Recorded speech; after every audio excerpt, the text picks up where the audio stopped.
Kevin says, good night. The crowd goes crazy. And then everyone starts walking to his door and the lights come on. And then my son is just standing there looking at an empty stage. People are pushing past me and nobody's recognizing me. I'm like, man, this place fucking sucks. I said, come on, son, let's get out of here. And then my son looks back at me and he says, Dad, please, I have to meet him. I was like, oh my God. So I took him backstage. I've known Kevin for years, but can you believe I was scared to knock on his dressing room door? I almost said, I said, son, I haven't seen him for a long time, but and one of Kevin's goons opened the door. Hey, what's up, Dave Chappelle? What you doing, man? It's good to see you, brother. What you doing in this area? This is a terrible area. Yeah, actually, I live around here. Listen.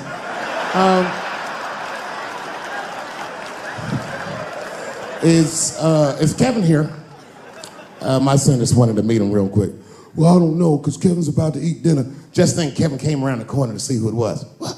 Oh, shit. What's up, Dave? Come on back. I was just about to have dinner. I don't know if you guys ate, but you're welcome to join me if you'd like.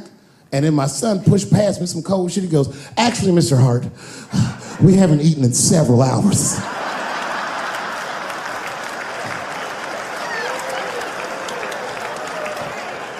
Man, Kevin took us into his back room. This guy had a fucking spread. It was Tuesday night. This motherfucker was having Sunday dinner. It was steaks, chops, corn with butter all over it. My son was eating all fast, embarrassed me. I was like, slow down, son.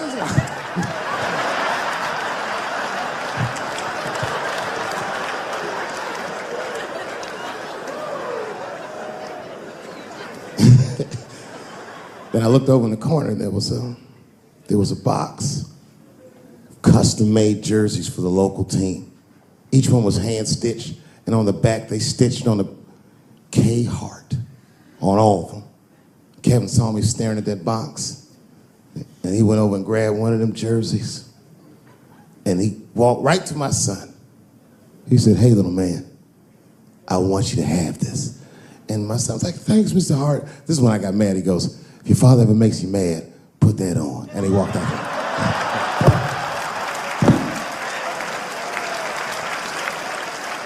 Oh, that was some cold shit. Then I realized, I looked up what Kevin made on Google. I couldn't believe that shit. Kevin is the first comedian that a Drake song could be about. Kevin could walk around his house and sing All Me, and the whole song would still be true. Got everything, I got everything. I cannot complain, I don't even know how much I really made. I forgot. It's a lot. Fuck that, never mind what I got. And his wife be like, Kevin, come to bed. He'd be like, ho, shut the fuck up. I got way too much.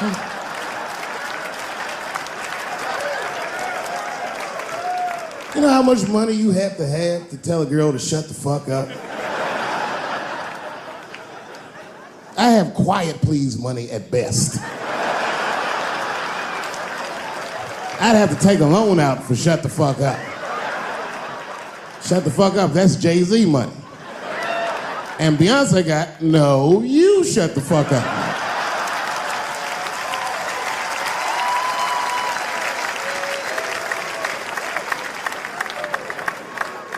Let's not forget, I've never met Bill Cosby, so I'm not defending him. But let's just remember that he has a valuable legacy that I can't just throw away. I remember that he's the first black man to ever win an Emmy in television. I also remember that he's the first guy to make a cartoon with black characters where their lips and noses were drawn proportionally. I remember that he had a television show that got numbers equivalent to the Super Bowl every Thursday night.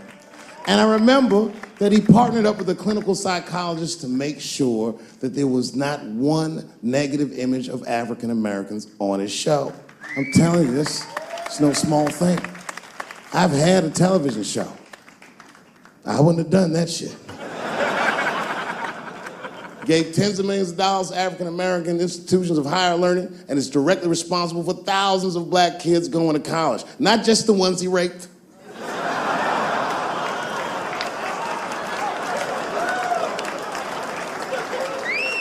Here comes the kicker. You ready? Here's the fact that I heard but haven't confirmed. I heard that when Martin Luther King stood on the steps of the Lincoln Memorial and said he had a dream, he was speaking into a PA system that Bill Cosby paid for. Do you understand what I'm saying? The point is this. He rapes, but he saves. And he saves more than he rapes, but he probably does rape. Thank you very much. Good night.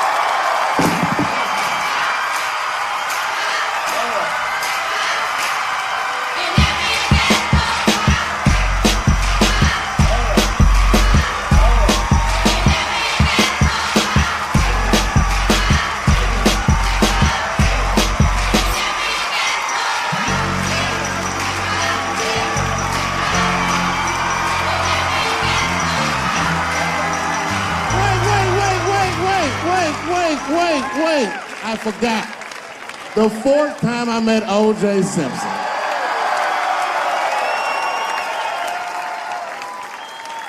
The fourth time is not the funniest time, but it was the last time I'd see the juice. For some reason, I was at the Kentucky Derby. It's a very long story. This is right after I quit Chappelle's show in spectacular fashion.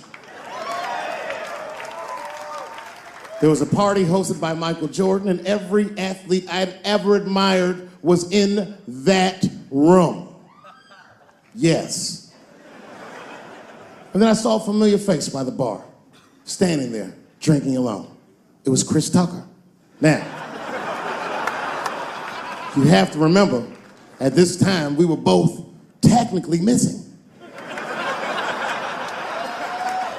And we went over and we're talking with one another, and motherfuckers were amazed to see us together. Seeing me and Chris Tucker at that point would be like seeing Bigfoot riding a unicorn. You wouldn't believe that's what you were saying. And then, through all the gawkers, a familiar face pushed through the crowd. Here he was again, the Juice. He had his camera ready. He was like, Dave, Chris, good to see you guys. Hey, come on, guys, let's all get together for a picture. And at the same time, me and Chris were like, no. I can't do that. Sorry, Juice, my career's too flimsy to survive a picture with you. That's the end. Good night.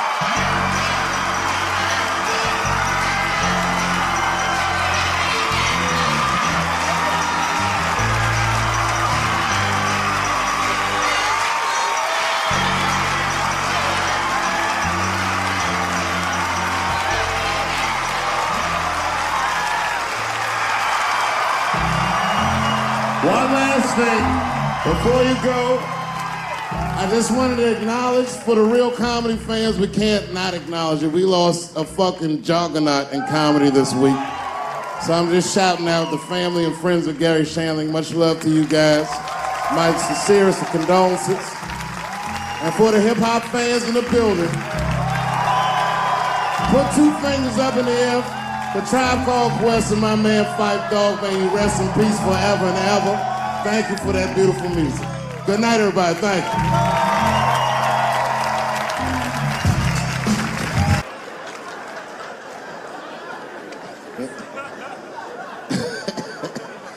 He said, well, what's the problem with that? I said, well, the problem, sir, is that our hero is not, he's not a handsome man. And he's often short on cash. So whenever trouble breaks out, he has to run around the city and convince women to let him pat their vaginas. Please, miss, that building's on fire. Can I pat your vagina quickly? People are dying, but he can't tell them exactly why. Ugh, get away, you're gross. Please, miss, people are dying. Just a couple of pats. Ugh, gross, get away.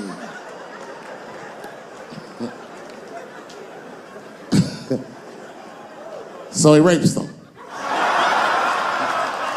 I know. That's the dilemma for the audience. Because he rapes, but he saves a lot of lives.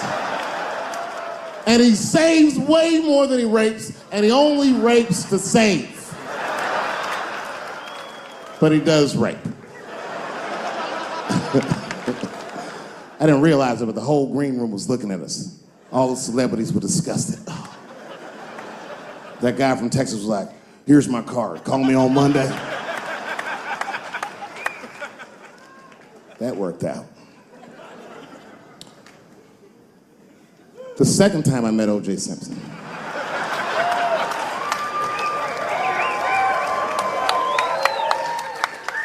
was right after the trial of the century.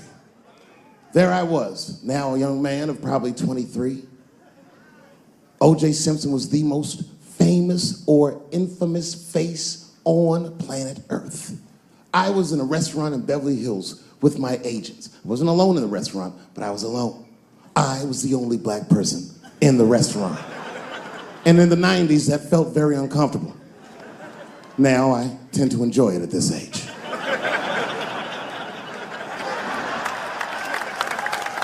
I was having dinner with my agents, celebrating a deal that they told me was lucrative, but I later learned fucking sucked. And suddenly, a group of women walked by. Every race was in that group. Black, white, Asian, Latina, white, and white again. They were all gorgeous. I watched them walk by. Then, I saw a familiar face. Al Collins, the man from the infamous Bronco chase, walked by and embraced one of the women, and they walked towards the door. Couldn't believe what I saw. And then, close behind him, was O.J. Simpson, newly released from jail. The restaurant fell still. I was shocked. I didn't mean to say it out loud, but it just came out. O.J. He stopped, turned around to see who said it, saw my black face, and correctly assumed it was me.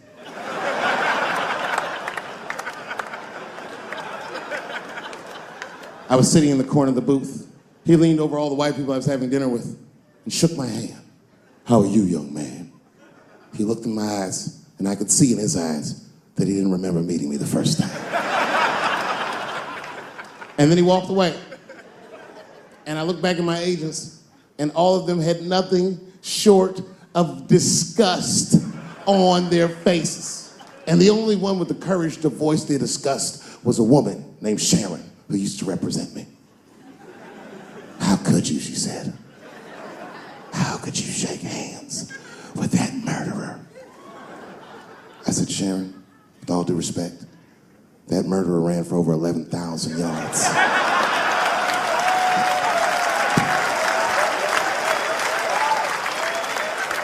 And he was acquitted, so, fuck it. Glove didn't fit. Glove didn't fit. Get over yourself.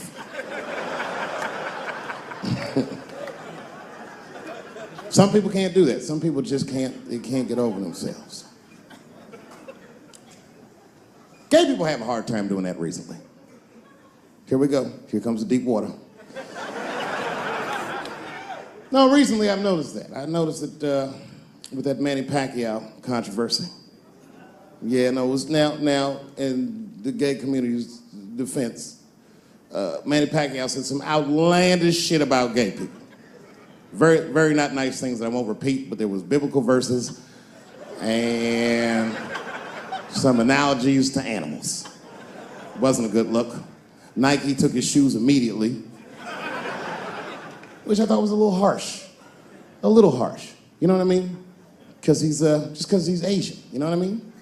Fuck, you gonna take shoes off Asian dude to appease a gay dude? You know what I mean? No? You don't know what I mean. But Asian people kind of know what I mean. No? No Asians in the front? No? No, this is what I mean. Okay, look, okay, you're an Asian dude. No, I say this with no disrespect, but we're all Americans, right? And we can agree that America has a huge body count all over the world, but nowhere more than Asia. Literally, if you look at history, recently, we have bombed the masculinity out of an entire continent. We dropped 2 atomic bombs on fucking Japan, and they've been drawing Hello Kitty and shit ever since. There's a lot of lady boys in the wake of our bombs. And I know these things because my wife is Asian. She's Filipino. All right, well, okay, so that explains it. Now you know why you see me at all those Filipino events. I'm not there picking up pussy, I'm dropping some off.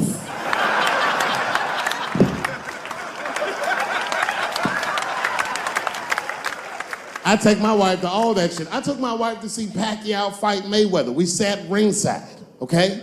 That was a quiet car ride home. That's what that was.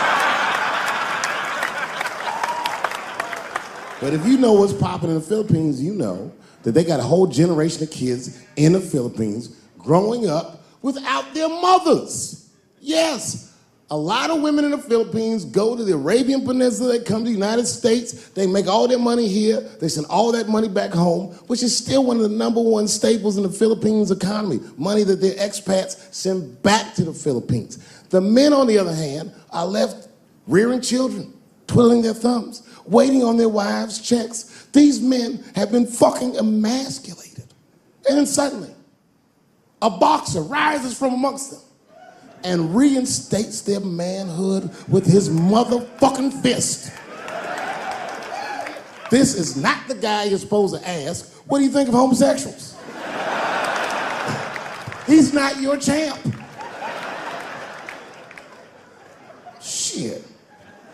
That's why I don't have a sneaker deal, because if you say something that people don't like, they'll take your fucking shoes off. If Martin Luther King had a sneaker deal, we'd still be on the back of the bus. They always true, the Nike exec come up, hi, Martin, we need you to tone down the talk of civil rights and blacks being humans. It's upsetting our Southern distributors. But I don't understand. I thought that's why I had a sneaker deal in the first place. Not quite. Really, it's a walking shoe, and we like the marching, but try to understand. Fuck that shit. You know, I get it though. I understand why gay people are mad, and I empathize. You know what? And I'm just telling you, this is a black dude. I support your movement, but if you want to take some advice from a Negro, pace yourself. These things take a while.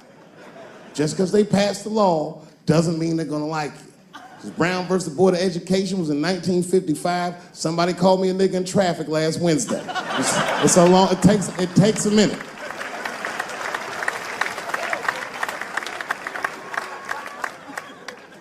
My wife's friend, Stuart, told me that. My wife has a lot of gay friends. Stuart's their leader. She has a lot of gay friends. And I don't like them.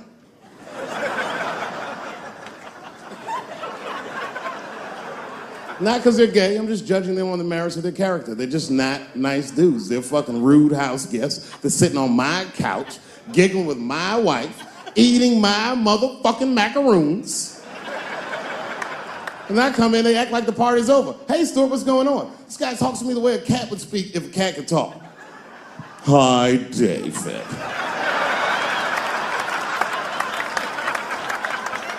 Stuart, what's all the beef, man? What's going on?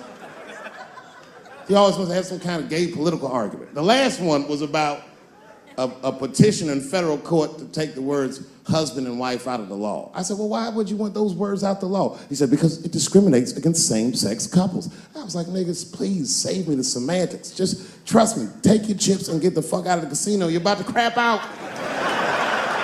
Just go outside, talk that over amongst yourselves, and whichever one of you is gayer, that's the wife.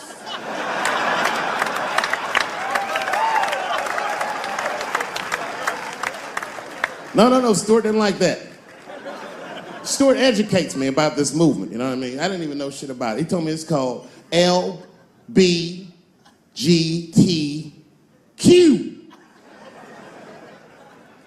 I was like, what the fuck is the Q? Does that even make sense, Q? Turns out Q is like the vowels. That shit is sometimes Y. It's for gay dudes that don't really know they're gay. You know what I mean? Like prison fags who are like, well, I'm not gay, nigga. I'm just sucking these dicks to pass the time. I'm not G, I'm Q. Ugh.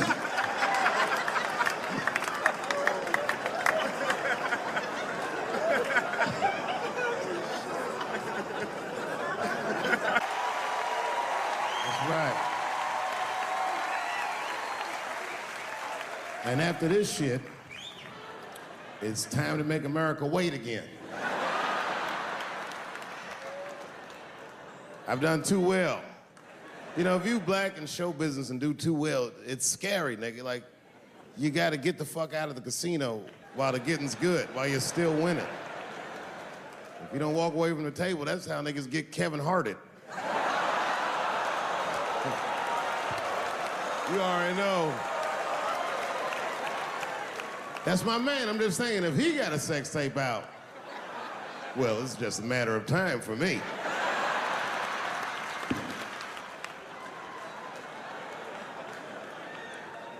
But you know why I be thinking sometimes I want to stop doing comedy?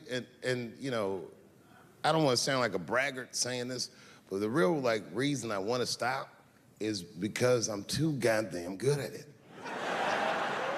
I'm dope, nigga. Like, no, I'm not even exaggerating. It's not exciting. Every night before I come out on stage, I'll be backstage like, I'm sure this is gonna go well. And it always does. I'm so good at writing jokes, and this is not even an exaggeration. I actually write jokes backwards. I will write a punchline with no particular setup in mind. I just put it on a scrap of paper, and I'll throw that scrap of paper in my fishbowl. I have a fishbowl in my house filled with random punchlines.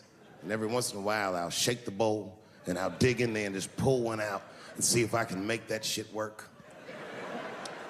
And I picked one for this special. It's not an easy punchline to pull off. Are you ready? Yeah. Here it goes. The punchline is, so I kicked her in the pussy.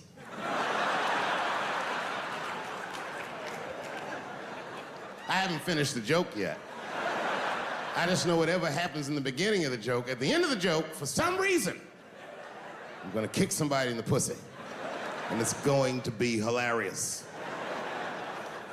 And you know what's weird? I've always been this talented. I can't remember a time when I wasn't.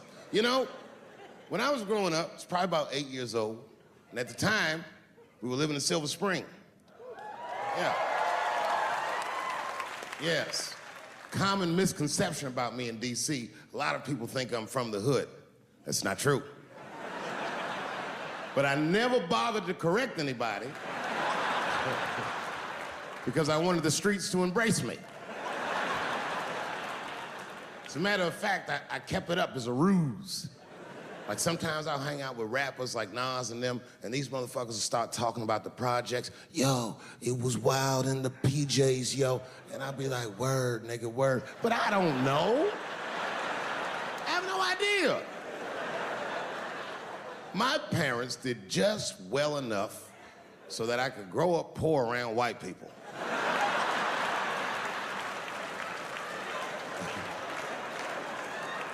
And to be honest, when Nas and them talk about the projects, nigga, I used to get jealous because it sounded fun. Everybody in the projects was poor, and that's fair. But if you were poor in Silver Spring, nigga, it felt like it was only happening to you. Nas does not know the pain of that first sleepover at a white friend's house. And you come back home on Sunday and just look at your parents like, y'all need to step your game up. Everything at Timmy's house works. Remember the first time you saw that? In a cold winter, and you'd be at a white friend's house and see the motherfuckers in their living room without their coats on?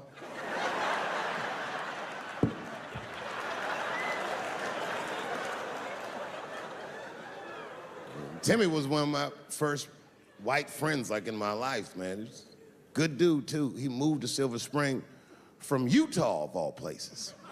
I guess his family was affiliated with that Mormon church they got down there, and me and him used to hang out. And one day I was at his house, we were just hanging out, and Timmy says, Dave, why don't you stay for dinner tonight? I said, oh, man, I'd love to, but I can't. If I'm not home before dark, my mother will kill me. That was a lie. My mother had several jobs. I hadn't seen her in like 3 or 4 days. And the only reason I lied to Timmy was because at that point in my life, it was my experience that white dinner wasn't delicious.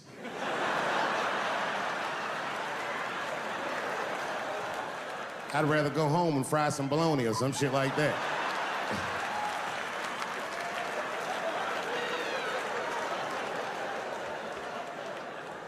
But then old Timmy threw me a curveball I wasn't expecting. He said, "Well, it's too bad you can't stay, Dave, because Mom made stovetop stuffing." I said, "What the fuck? Stovetop?" Well, hold on, nigga. Let me make some phone calls real quick. I had seen that commercial so many times, I had dreamt of getting my hands on some of that stovetop stuffing. And finally, I met a motherfucker that actually had a box of stovetop in the house. I couldn't miss this opportunity, so I pretended to call my mother. And then I came back and I said, Timmy, you're not gonna believe this great news. Mom said I can stay. And he said, fantastic. He said, why don't you come with me and we'll help set the table and then we can say the blessing. I had no interest in setting this motherfucker's table or saying these crazy ass Mormon prayers. I just wanted that goddamn stuffing. So I told Timmy, I said, you know what, I'd love to help, but let me go wash my hands first. My plan was simple. Wash my hands slowly, and by the time I'm done, the table will be set, the blessing will be said, and all that there will be left to do is eat. Went to the bathroom. I washed my hands very slowly. I must have been in there for about 10 minutes. And suddenly, one of his mothers came to the door.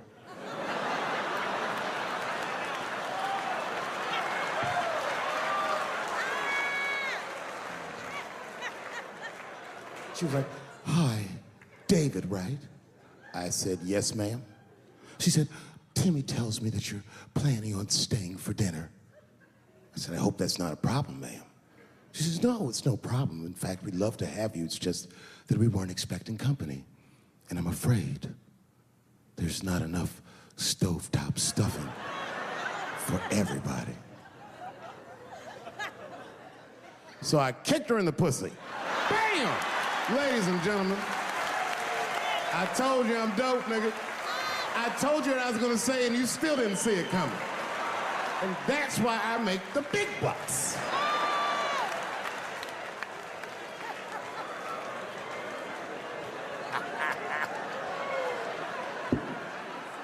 Oh my God. But there's a more important reason that I would stop doing comedy right now. And this reason is the real reason that's been percolating, and it really is the crowd, not you.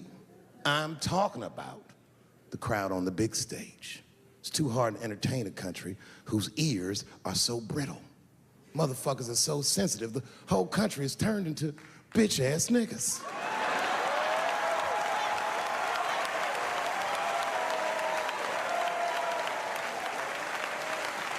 Everything you say upsets somebody. You know, I can remember when it all started. It was when I was doing Chappelle show. When I was doing Chappelle show, I used to do the show, and then on the weekends I do like concerts and shit like that. So I'm doing a concert, and there was a couple in the front row, beautiful couple. The wife was obviously Asian. You could see it in her face.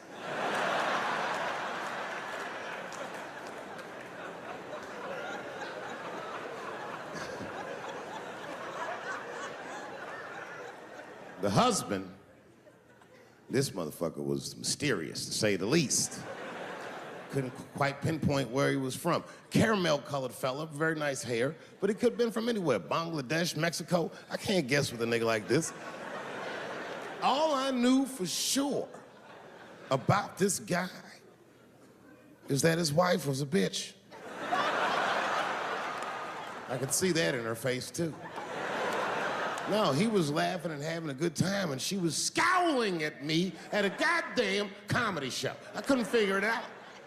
And then I realized at some point that she was pregnant, and I was smoking on stage. I said, oh my God, that's probably why she's mad. So I started to put my cigarette out, but then she hit me with one of them fake non-smoker calls. So I just kept smoking. I thought to myself, bitch, that babe will be fine, relax.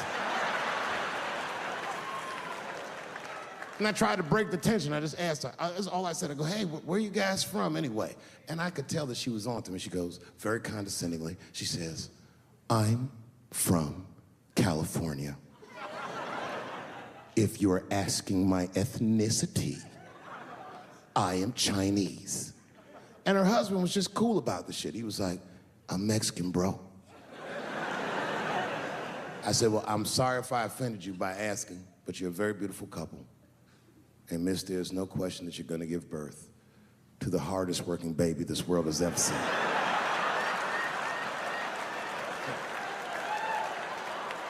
That's not a bad joke.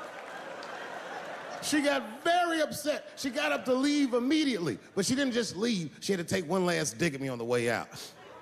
I will never buy one of your fucking DVDs again, Dave Chappelle. I said, ma'am, with all due respect, Chinese people don't buy DVDs.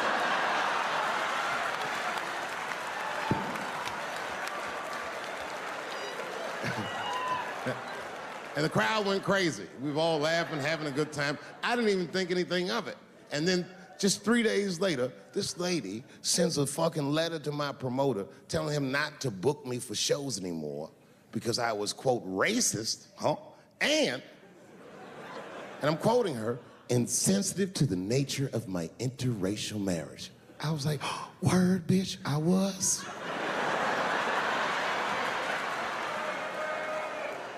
If she had just done a little bit of research, she would know that I myself am in an interracial marriage. That's right. In fact, my wife is Asian too. Surprise, bitch, I'll see you on Thanksgiving.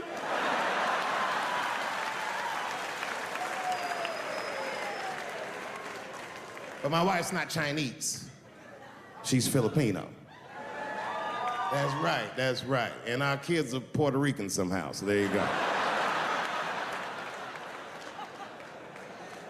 But I don't give a fuck about interracial marriage. In fact, you know what? My mother is half white. A lot of people don't know that. Well, all right, you were a little too excited, but okay. A lot of people don't believe me when I say that, but it's true. You can't tell looking at me, but if I grew my hair out, you would think you was at a fucking Cat Williams concert. My shit is beautiful. But motherfuckers are just taking it too far. I don't know why or how everybody got this goddamn sensitive. You know who hates me the most? The transgender community. Yo, yeah, these motherfuckers. I mean, I didn't realize how bad it was. These motherfuckers, I was really mad about that last Netflix special.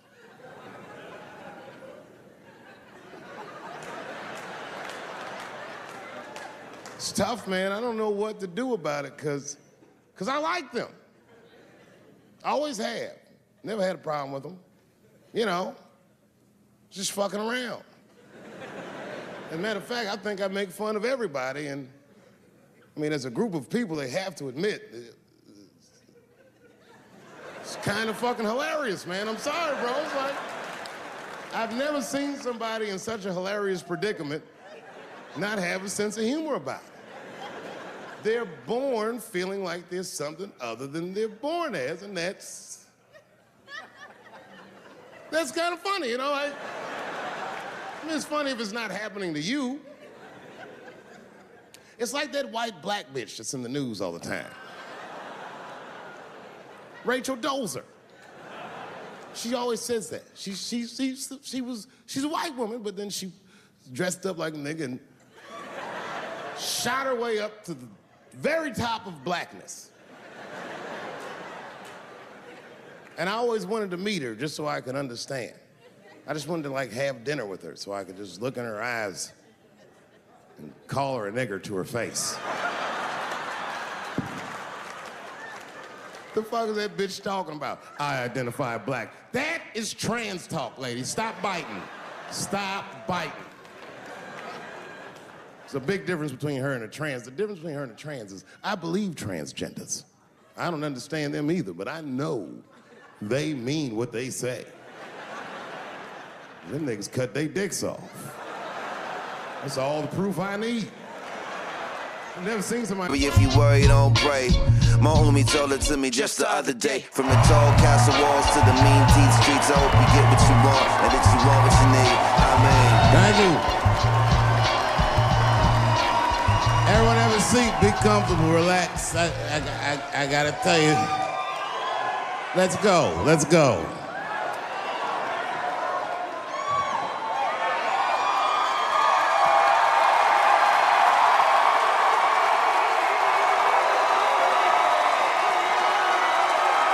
Thank you.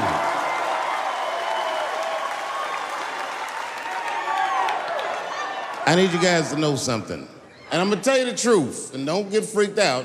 This is gonna be my last special for a minute. It's all good. It's all good. Listen to me. I did it in Detroit for that reason. That's right.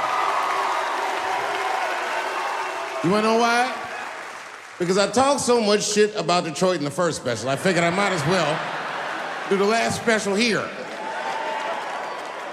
Sorry about that, by the way. First of all, before I even start, I want to say that I'm rich and famous. And the only reason I say that is because the last 17 months were hell, and I cannot imagine what everybody went through, but I'm happy to see you, and I'm happy you're well, and I hope everyone you love is okay.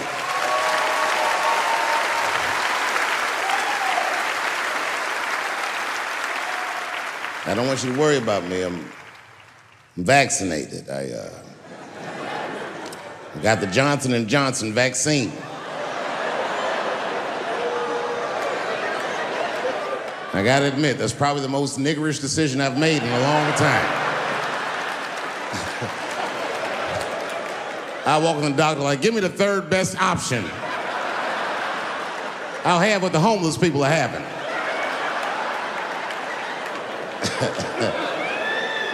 So far, so good. And I know you probably heard on the news, I did get coronavirus. And it was something else. Like, okay, first of all, when the doctor told me I had coronavirus, I gotta tell you, I was surprised how it made me feel. I felt dirty. I felt gross. Because I'd been walking around Texas, just touching doorknobs and shit, hands all moist. Tipping niggas with cash. Here, take this to your family. I must have killed thousands of people just trying to get tonight's show together. So I hope you appreciate it, because a lot of niggas died for me to get this one off.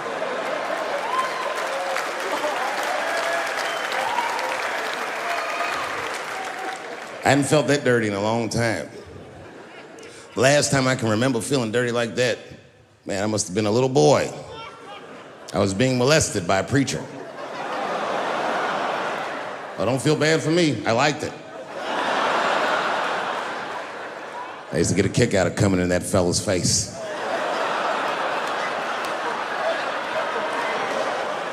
Well, he asked me to do it.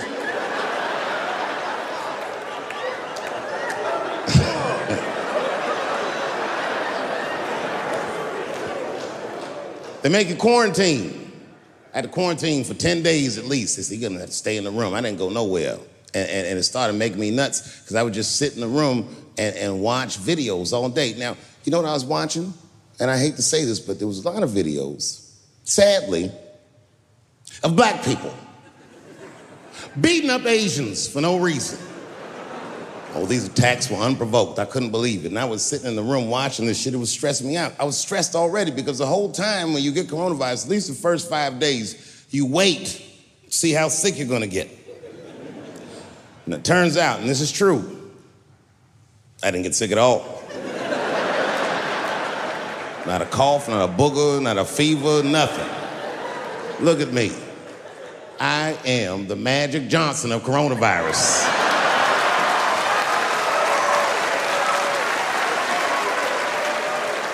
I just sat in the crib and got strong all week. But I was stressed because I kept watching these videos of my beloved black people beating up my beloved Asian people and being so cruel. And the whole time I watched those videos, this is fucked up, but I couldn't help but feel like when I saw these brothers beating these Asians up. It's probably what's happening inside of my body.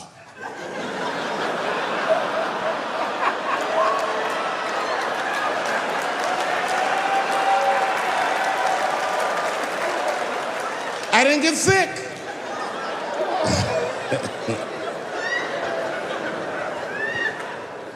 I also saw a lot of videos of UFOs. I mean, what the fuck has been going on with that shit? These niggas are here. These UFOs keep coming to Earth, and it made me think of an idea for a movie. It sounds dumb, but hear me out. In my movie idea, we find out that these aliens are originally from Earth. That they're from an ancient civilization that achieved interstellar travel and left the Earth thousands of years ago. Some other planet they go to, and things go terrible for them in the other planet. So they come back to Earth and decide that they want to claim the Earth for their very own. It's a pretty good plot line, huh? I call it Space Jews.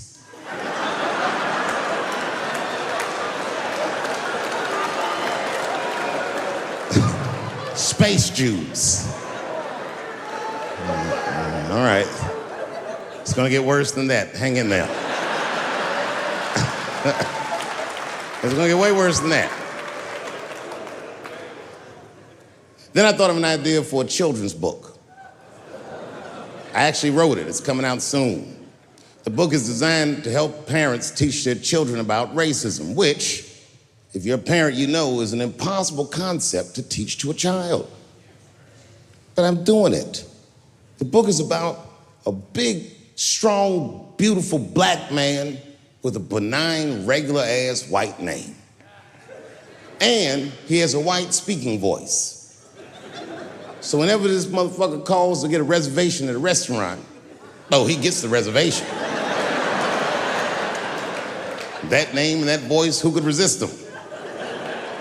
Now, I should tell you, this black man is literally an actual giant, and he's a strong dude. And when he shows up to them restaurants, they see that big, giant black dude, they say, you can't come in here, and they call the police. And in every installment of the book, the police come and they always shoot him.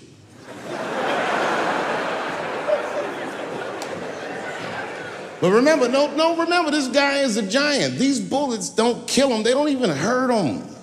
They just break his heart. It's called Clifford the Big Black Nigger. Anyone?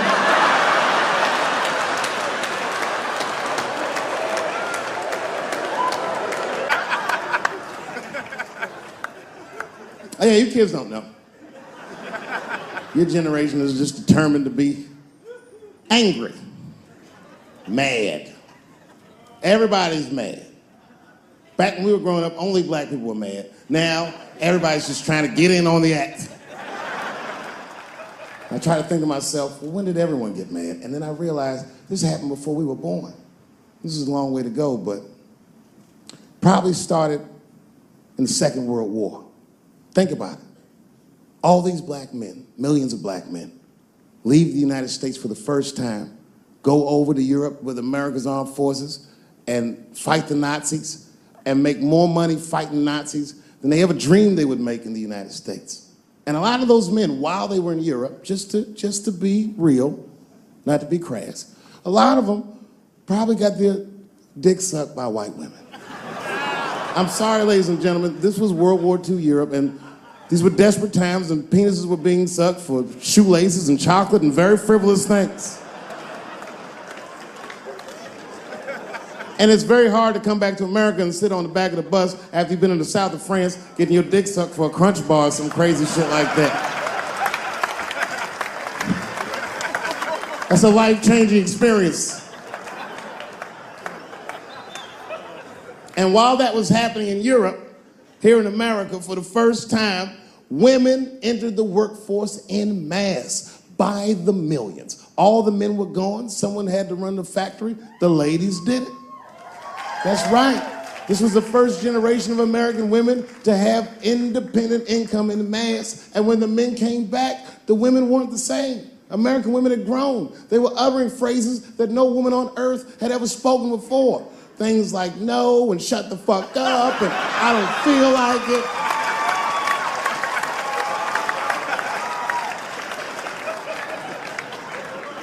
And then behind the scenes of that, there was a little known government agency that started testing mind-controlled drugs on the American public. They fucked up.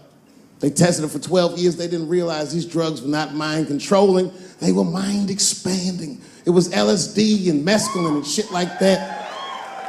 And for the first time, there was a new school of thought that was chemically induced that made people question the very society they lived in. By 1960, the President of the United States was only 42 years old. Can you imagine? DMX is older than that. And he was gonna usher in a new era of peace. He was gonna avoid the Cold War. He was gonna end segregation. And they blew his fucking brains out in front of everyone in Dallas. This country was never the same. There were 7 more major assassinations in the 60s. Anyone that stood up and said anything was shot down the streets like a fucking dog. Kennedy, King, X, Evers, on and on. You didn't even have to be famous. You could be a college student at Kent State or in Mississippi protesting the Vietnam War, and they shot them too. The 70s were a wild era, and while all this was going on, Bill Cosby raped 54 people. Holy shit, that's a lot of rapes, man. This guy's putting up real numbers. He's like the Steph Curry of rape. Man, that's a lot of rapes. 54. If he had raped 30 less people, that's still 24 rapes. Don't forget, each one of these rapes has 8 hours of sleep in it. Ladies and gentlemen, that's over 400 hours of rape. It only takes 65 hours to get a pilot's license. If rapes were aircrafts, this nigga's Top Gun for sure.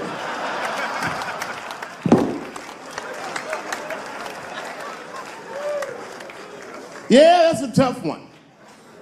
You know, and I was on stage not too long ago. I was in Syracuse, New York. Yeah, well, yeah, for Syracuse, but the show didn't go so good. All because I was talking about Bill Cosby a little bit. Not a little bit, I'll be honest. Talked about him for like maybe 25 minutes. And a woman stood up in the back of the room and screamed out, "You are a fucking asshole for saying these things." I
Can't do comparative suffering.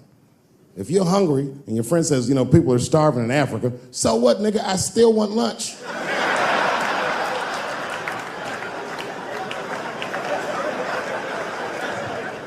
Black people know about comparative suffering, and you know this is a fucking dead-end game. Blacks and Jews do that shit to each other all the time. You ever played Who'd Suffer More with a Jewish person? It's a tough game. Whenever you think you got the Jewish guy on the ropes, that motherfucker will be like, well, don't forget about Egypt. Egypt? God damn, nigga, I didn't know he was going all the way back to Egypt.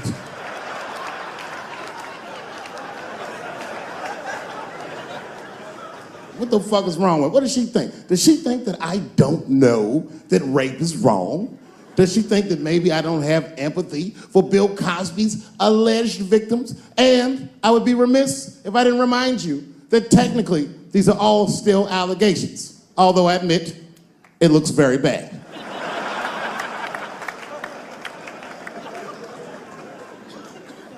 But perhaps, if she looked at it correctly, she would have empathy for me, the man she was attacking. 42-year-old black comedian. Obviously, Bill Cosby was a hero to me. And she doesn't know what it feels like to think that your hero might have done something so heinous. My God, you can't imagine. It'd be as if you heard that chocolate ice cream itself had raped 54 people.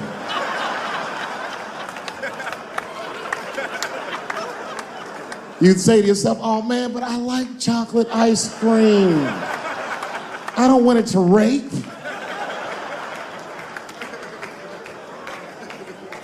Didn't want to believe it. At first, I didn't believe it. I was like, man, these people are obviously trying to destroy Dr. Cosby's rich legacy. Even 34 allegations into it, I was still like, man, probably only raped 10 or 11 of those people.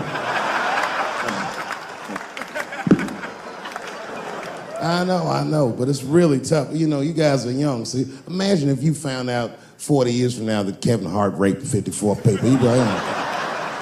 The only one that would believe that would be Cat Williams. He'd be like, I knew that motherfucker was up to something. I knew Kevin raped us up. That's fuck. I was mad at Kevin too, though. You know why? Okay, first of all, I didn't even know Kevin was as successful as he was. I found that shit out the hard way. I was at home and my son busted and he said, Dad, I need $250. He's only 12 years old, so I freaked out. What's going on, nigga? Somebody trying to kill you?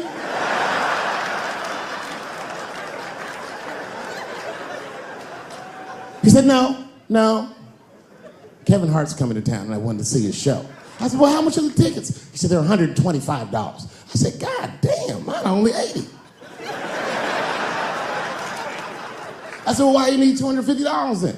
He goes, because I want to go with you, Dad, please. And there it is. So I took him to the show. And we sit right up front, the lights go down, and one opening act after another goes on. Then Kevin takes the stage, crowd goes fucking nuts. Thousands of people. I was furious.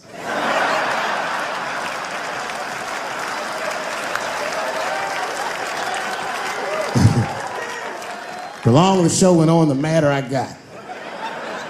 Because his show was fucking outstanding. It was maddening. These people were fucking holding their stomachs. My son was slapping his knee. Yeah, nigga, I do this too.